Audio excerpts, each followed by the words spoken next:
Hello, everybody, and welcome now to the last session of this conference.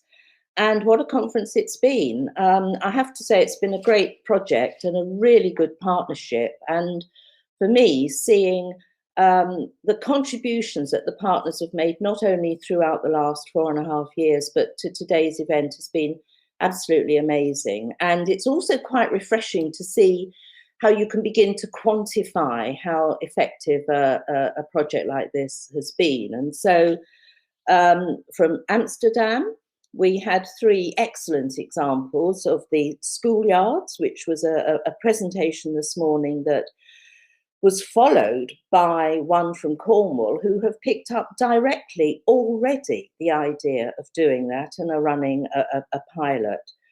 We also had the rainproofing system in Amsterdam, which we were all very impressed by, none less than Susanna from Bratislava, and they also are running a pilot on sustainable rainwater in the city. And of course, we started the conference with some very good presentations on the links between health and green infrastructure from the TCPA and Amsterdam as well. And again, there's no denying that the strong link between green infrastructure and health is a key message that's coming out of this conference. We had a few presentations from Ferrara in Italy, who were great partners in the project. We had mapping and tools that they've developed. We learned a lot from their public participation approaches, and also the fact that they have an urban plan which is very closely involved with the introduction of green infrastructure.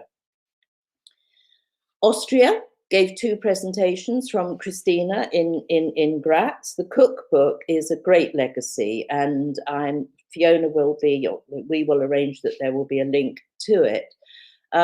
Over the decades, we've been very impressed by the Austrian planning system, very envious, I think it might be said, certainly in Hugh Ellis's words. And the cookbook is yet another legacy of how having a regulated system can indeed help with very strong advice.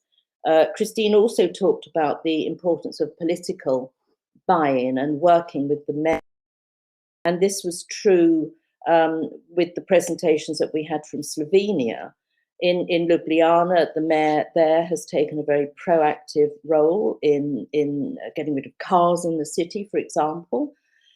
And we also learned about investment from Slovenia and how important it is to establish green infrastructure, with an excellent example with the Smartinski Park that we did all visit and were very impressed by.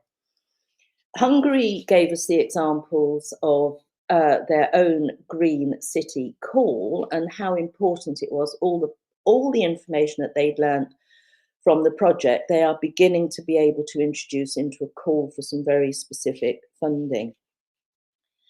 And from Cornwall, again, participation, and most importantly, the way that departments can work together. One of the biggest challenges for many local authorities and municipalities has been the fact that they do not work together and share knowledge. So I think really in terms of a conference and a project, we did our best to show not only the multi-benefits, but in fact how you can do it. And Jessie is going to tell us more about that, a little bit more about what we did and the legacy from the project. So she will be speaking second. And firstly, we have Jason Martinez from Interreg Europe, without whom we could not have done this project.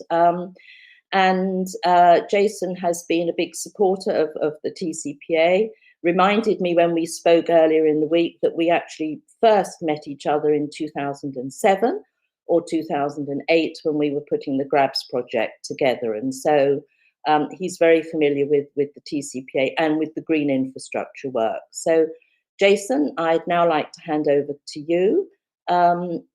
And thank you. Thank you, Diane. Warm welcome to everyone from my side. It's a pleasure to have the opportunity to be in this final conference of the Perfect Project today with all of you. I have to say that I've not been monitoring the project from the beginning because my two colleagues, Ailis O'Loughlin and Alexandra, were the ones that, since the project was approved back in 2017, have been closely following Perfect. Both of them simultaneously are in maternity leave, so I had to temporarily take over this great project. And this is why I'm here today with all of you in this final conference that I've been following since yesterday. And I have to really congratulate you for the excellent speeches and all the examples of the activities that have been carried out in these last years. Myself, I'm going to do a short presentation about the state of play of the program. Let me see if I find it here. Okay. Because now it's true that maybe I have to have it open. Okay, let's try again. Yes.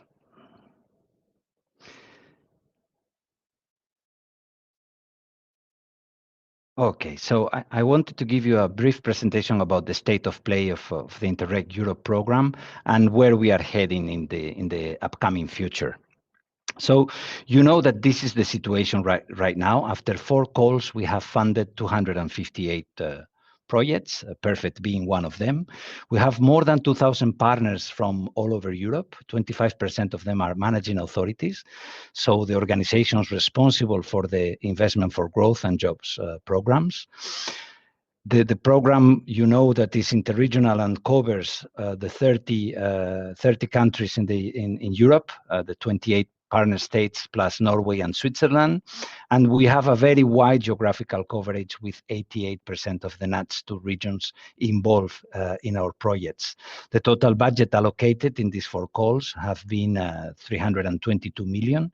And this is the amount that the projects are now working with in the different projects. At the moment, these are the outputs achieved by all of you, by all the partners that have made a great effort in identifying good practices. We have 3,700 good practices identified. 2,000 of them have been selected for the good practice database. So let's say the best among the good ones. We have allowed the increased capacity of 13,000 members of the partner organization involved in the projects.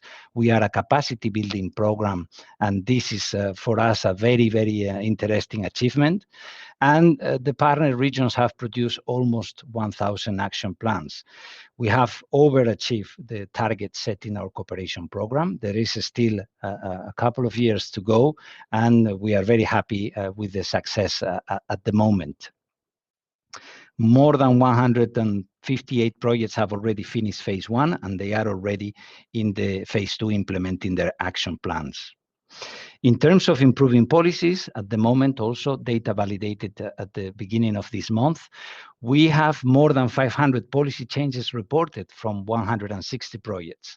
And this means that we have already achieved the slide is not fully updated, but we are very proud that the regions have achieved 1 billion euros of funds mobilized. For every euro invested from the program into the projects, the regions have been able to mobilize 5 euros of different local, regional, and national funding mechanisms. We don't only have the projects, as you are aware, we also have the policy learning platform, which allows us to capitalize all the amazing results coming from the projects, to involve, to create further exchange among the different projects, and to open up the knowledge to other organizations in Europe that might not be involved in the projects. The policy learning platform has a big community of peers to exchange experiences on the different thematic areas of the program. As I mentioned before, the good practice database, but they continuously organize activities, peer reviews, they release thematic expert publications, and they provide assistance to all these regional organizations that might be looking for solutions in other regions in Europe for their own challenges. And then, of course, we are a program that we are financing exchange of experience, which mainly happens face-to-face. And we are also very grateful for the big efforts that the project partners have done to adapt to the situation. From our side, the program has tried to provide all the flexibility possible to cope with the delays and with the difficulties that we are all facing because of the pandemic. And we have launched a series of new initiatives to try to face this COVID-19 challenge. Maybe the most important one is this call for additional activities that we have recently opened. This will allow us to reallocate almost 20 million euros that have been underspent by the projects because of the lack of traveling. And we want to give this additional funding for an additional year of exchange of experience to projects mainly from the first and second call to continue cooperation and to try to react quickly to these challenges by trying to further improve the policy instruments address. We are really happy to see that Perfect has already sent us their application form. We are currently assessing it. We are sorry to see that some of the partner regions are leaving, but well, we hope that to see you again soon, maybe in the future program. In terms of the topic, you know that we have more than 60 projects, 67, I think, in the thematic objective 4, environment and resource efficiency. 36 of them have been financed under natural and cultural heritage. You see in the map that it's quite widespread all over Europe, the intensity of cooperation of the natural and cultural heritage projects. And there are 3 in particular that are working with the green infrastructure topics. One of them is Perfect from the second call that is close to finalization. The other 2 are Blue Green City and Citizen that is more focused on urban farming. But here you see a little bit the picture of the different projects in the topic. In terms of Perfect, we have to say that we have been really happy to follow this project. We know that the lead partner has a long experience in cooperation. We think that the project has achieved already quite impressive results. There is still a few months to go until the closure of the project. Now green recovery is more and more relevant in the political agenda of the European Union, how to use green infrastructure to cope with the challenges posed by COVID-19. We see that the project partners have already achieved some results with already 4 policies improved from Cornwall, Ferrara, Styria, and Bratislava. Some of these were explained during the sessions of yesterday and this morning. And almost more than 40 people have increased their capacity as a consequence of these activities implemented during the project. We were also very happy to see the impressive library that the project has with all the thematic guidance, expert reports. That is a great source of knowledge for other regions in Europe that might be interested in the topic. And we also see that the Perfect project has also been very active in terms of contribution to the program. There are 2 pilots approved. This morning we heard the 2 representatives from Cornwall and Amsterdam, and I think that it was also Bratislava, but I don't know if the pilot was explained in detail. But 2 pilots have been approved. Also, the Perfect project has been very active in the policy learning platform activities, part of the different thematic reports and analyses that the policy learning platform experts have produced. There are 12 good practices. I think these are all the good practices that were selected by the partners and that are in the project website have been labeled as part of the good practice database. And finally, this year, we are really happy because the program has supported Perfect for the Regio Stars Awards. As Diane was saying, I have here, I think that GRABS, this is the only Regio Stars Awards that Interreg Europe has won in the last, since the beginning, and this was thanks to GRABS. And I hope that now in December, when the new Regio Stars edition will announce the winners, Perfect will be among them. And it will be great because it will be the second time and the same lead partner organization leading a project. Finally, what about the future? We are currently working in the new cooperation program, in the future program. The programming committee has been meeting several times. We hope now by the summer to have the final version of the cooperation program. We expect the European Commission to approve it early next year, and hopefully we will be able to launch the first call for proposals at the first semester of 2022. There is information about how is it going with the new program in our program website. But to give you a few examples, what we say is that there will be no revolution, but evolution, in the sense that we will still be a pan-European program. We will cover all the member states in the European Union. Unfortunately, UK will not be able to participate, and we are really sorry because the UK partners have always been very actively involved in our projects and have already contributed with their way to deal with the policies and to work with the decision makers. We will have the similar objective in the sense that the program at the end of the day is there to improve the way the regional development policies are designed and implemented in the regions. So policymakers, decision makers, and policy responsible organizations are still our core target group. There will be the same means to achieve the same objective, meaning that we will be still a program on capacity building, because learning for us is a very powerful tool. Yesterday in the opening session, the representative from the lead partner was mentioning that unfortunately we don't learn fast enough, and that interregional cooperation is a powerful mechanism to ensure that we learn from the successes and also from the mistakes that other partners in Europe are doing. The main evolution is that we will not have a strong focus on structural funds as it was the case in the current program. So there will be not anymore this 50% rule about the structural funds. Only one operational program per project will be the requirement. There will be the possibility now, pilots were supposed to happen only in phase 2, but now in the new program, we want to give the opportunity to regions to test since the beginning of the project.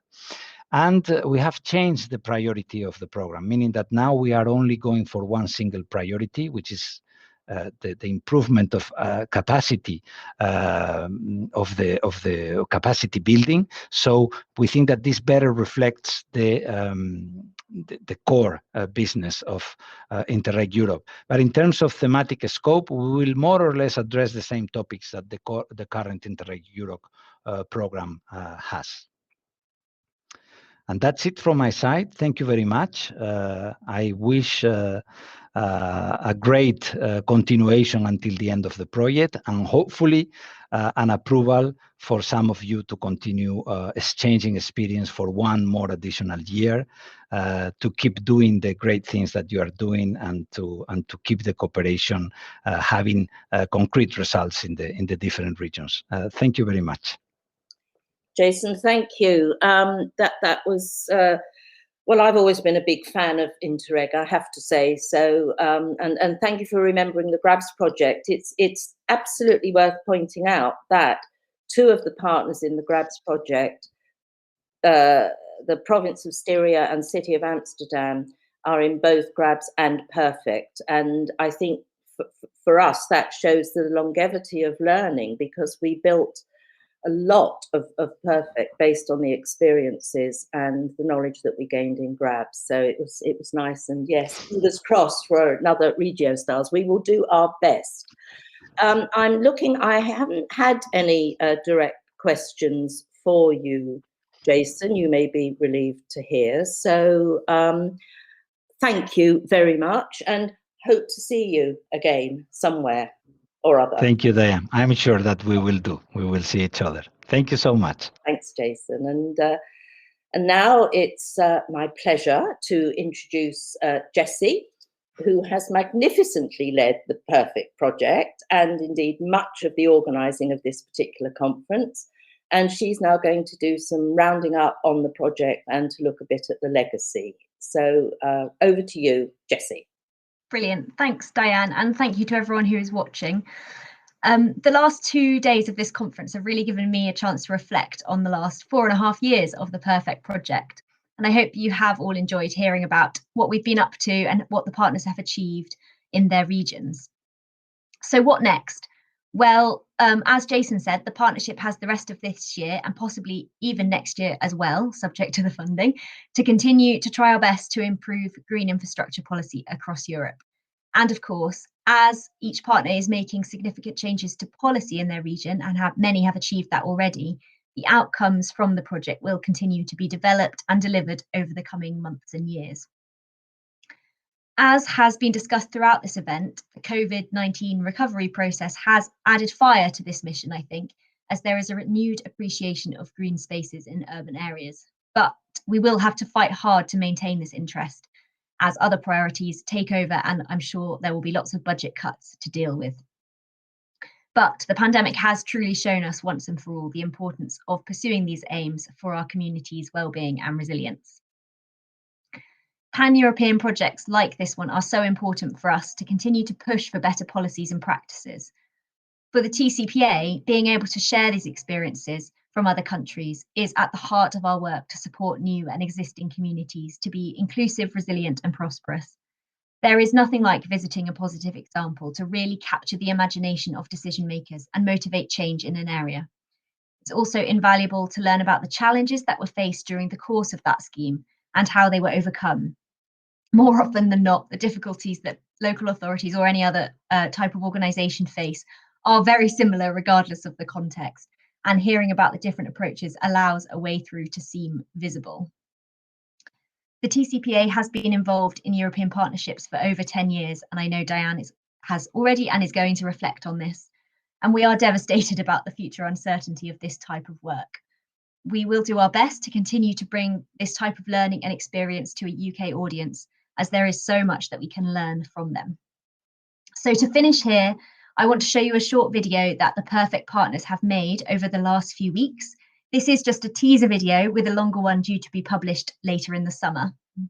We wish we were able to get together to reflect on the journey that we've been on together over the last 4 years, but it has been a pleasure to share the successes and outputs of Perfect with you over the last 2 days. I hope you enjoy this video, and thanks very much.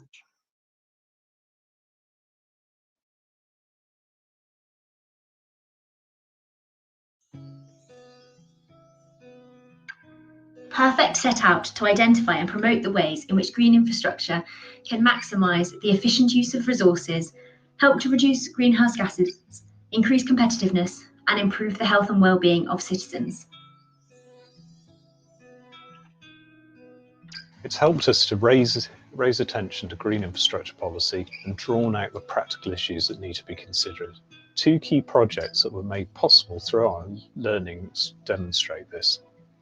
The first is a new design guide for Cornwall, which sets out a resource for officers and applicants to use for visualising how green infrastructure should look and how it should operate.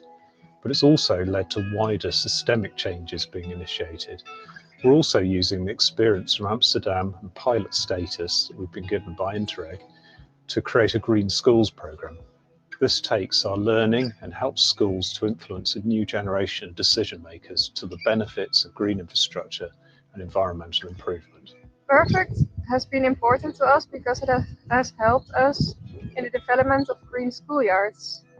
First, the health perspective was not really included, but we paid attention to that, and now health is more integrated. This also helps designers to realize that green schoolyards can contribute to the health of the kids that are playing there.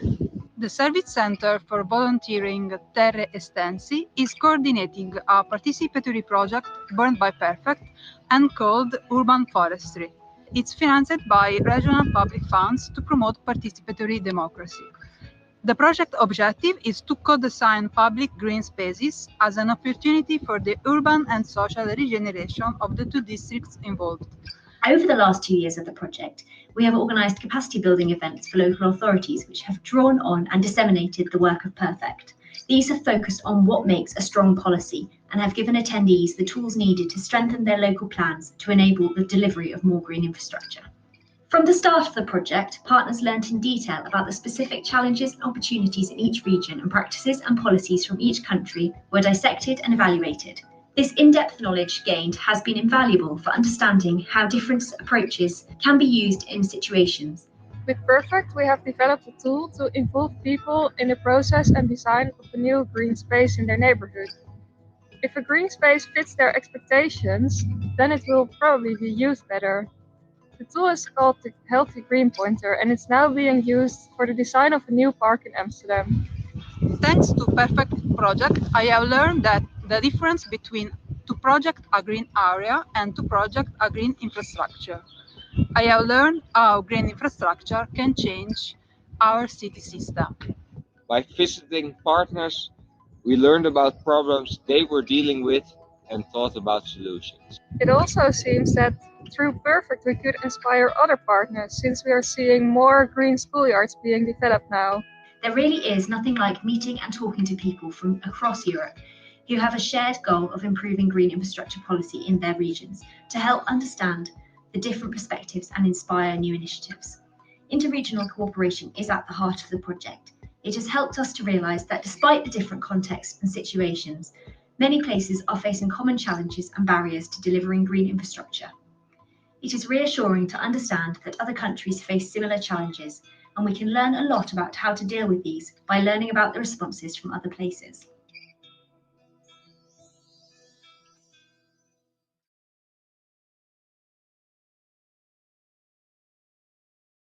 Well, thank you, Jessie, for that. I hadn't seen it before, and it's quite emotional, really. It's a great tribute to the project and to you that this has. It's a lovely video, so thank you. Right, well, it's down to me now to say that this is more or less the end of the conference, and sadly, more or less the end of an era. 16 years we've been working in European projects. We've been and worked with over 20 countries and over 500 municipalities. It's been a tremendous learning curve for the TCPA, and so much of it has informed our work in health, housing, energy, green infrastructure, and of course climate, and we'll miss it. But I believe the TCPA has also made its own contribution the other countries to the partners in terms of our strong and unwavering belief in the planning system and the value it has in delivering not just housing and good places, but in social justice, and that will always continue. So don't forget that we're here. This is a message to all our EU friends. We are able and willing to be partners, subcontractors actually, in any project you might be putting together. So do please keep in touch. We have a thirst for knowledge, and we need to keep feeding that. I'd like to thank the TCPA staff for putting this on. It was a first experiment using Hopin, and I think it's really worked well and can see great potential for it. So Jessie, Kova, Alex and Isaac, who were the backroom staff effectively, and all the rest of the TCPA staff who have helped us put this event on. I'd also like to thank all of the partners who are well represented here today. It was a good project. I think the binding together of the partners happened right from the very beginning. We had a common mission, and I believe we achieved our objectives. And I'd like to thank you, the audience, for sitting through this couple of days. We hope you've learned from it. We hope that you'll follow up with all the information that is available. And we hope that if you're not a member of the TCPA, that you consider joining. It's very cheap and it's very good value. And there is such a wealth of information and access to events such as this that I urge you to seriously consider signing up. So really, that's it. Thank you. Enjoy what's left of today. And we will hope to see you again at a future TCPA event. So with no further ado, I'm going to say goodbye.